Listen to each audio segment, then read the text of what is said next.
આજે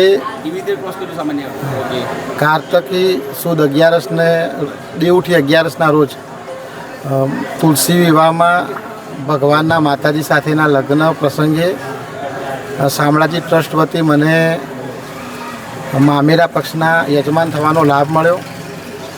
ગયા વર્ષે આ પ્રસંગમાં મારે આવવાનું થયું હતું અને મેં જોયું તો ત્યારે બહુ અલૌકિક આનંદ પ્રાપ્ત થયો હતો. ત્યારે એવી ઈચ્છા થઈ હતી કે આપણને પણ આવો લાભ મળે તો સારું, અને શામળિયાની કૃપા થઈ અને આ વર્ષે મામેરું ભરવાનો અવસર પ્રાપ્ત થયો.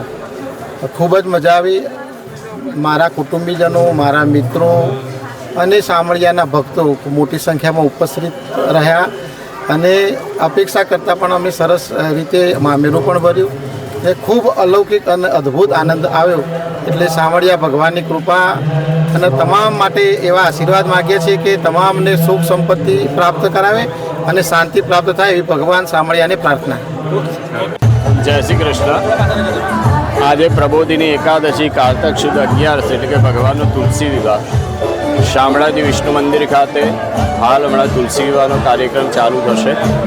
તુલસી વિવાહ એટલે કે વૃંદા અને ભગવાન બાલકૃષ્ણના લગ્ન, એને તુલસી વિવાહ કહેવાય. શંખચૂરનો વધ કર્યા પછી વધ કરવા માટે ભગવાને શંખચૂરનો અવતાર ધારણ કરી અને વૃંદાને મળેલું વરદાન એને દૂર કરી અને શંખચૂરનો વધ કર્યો.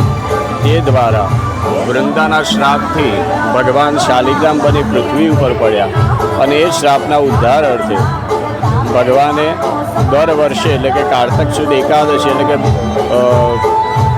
પ્રબોધિની એકાદશીના દિવસે ભગવાન તુલસીજીના લગ્ન ભગવાન નારાયણ જોડે એટલે કે બાલકૃષ્ણ જોડે થાય છે.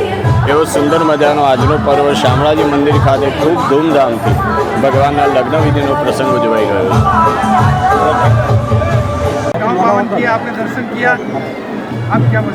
આજે ગુજરાત રાજસ્થાનના સરહદ પર બિરાજમાન ભગવાન વિષ્ણુના સ્વરૂપ શામળાજી ભગવાન, એમનો તુલસી વિવાહનો ઉત્સવ વર્ષોથી અહીંના લોકો મનાવી રહ્યા છે. ખાસ કરીને જે ટ્રસ્ટી મંડળ, અહીંના મંત્રી અને એમની આખી ટીમ જે દિવ્યતા ભવ્યતાથી આ કાર્યક્રમ મનાવી રહ્યું છે એના માટે ખૂબ ખૂબ અભિનંદન.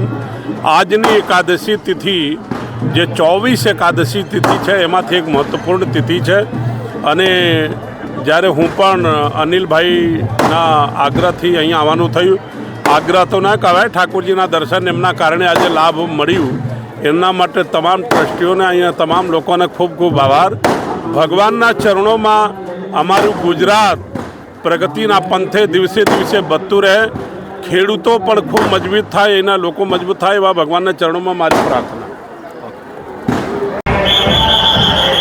શ્રી શામળાજી વિષ્ણુ મંદિર ખાતે આજે ભગવાનના લગ્નનો, તુલસી વિવાહનો આ ભવ્ય પ્રસંગ અત્યારે ઉજવાઈ રહ્યો છે.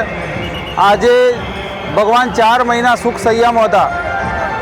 ભગવાન આજે જાગ્યા છે અને આ અનેરા અવસરે આજે ભવ્ય પ્રસંગનું આયોજન થયું છે. શામળાજી વિષ્ણુ મંદિર ટ્રસ્ટ દ્વારા અલગ અલગ યજમાનો, બાયડના યશવંતભાઈ પટેલ એ વરપક્ષના યજમાન છે, હેન્નીબેન મકવાણા એ કન્યા પક્ષના યજમાન છે, અમદાવાદના છે, મામેરા પક્ષના યજમાન નૈનેશભાઈ દવે છે અને ચારે બાજુ આપ જોઈ શકો છો પાછળ માહોલ, અનેરો ઉત્સાહ, ઉમંગ. અમે જે કલ્પના કરી હતી મંદિર ટ્રસ્ટે એનાથી પણ વધારે ઉત્સાહ માહોલમાં દેખાઈ રહ્યો છે અને ભવ્ય કાર્યક્રમ. અત્યારે થોડી જ વારમાં ભગવાનનું મામેરું ભરાશે, એ પછી ભગવાનના લગ્નની વિધિ થશે. તુલસી માતાને વાસ્તે ગાસ્તે ચોરીમાં લાવવામાં આવશે અને આ ભવ્ય પ્રસંગ બાદ ભક્તો માટે આજે 11 હોવાથી ફરાળી પ્રસાદની પણ વ્યવસ્થા મંદિર ટ્રસ્ટ દ્વારા કરવામાં આવી છે. Bureau report CN24 news. હવે જુઓ દેશ દુનિયાની તમામ ખબરો તમારી આંગળીના ટેરવે. ઉઠાવો મોબાઈલ અને Google Play Store પરથી ડાઉનલોડ કરો અમારી CN24 ન્યૂઝ મોબાઈલ એપ.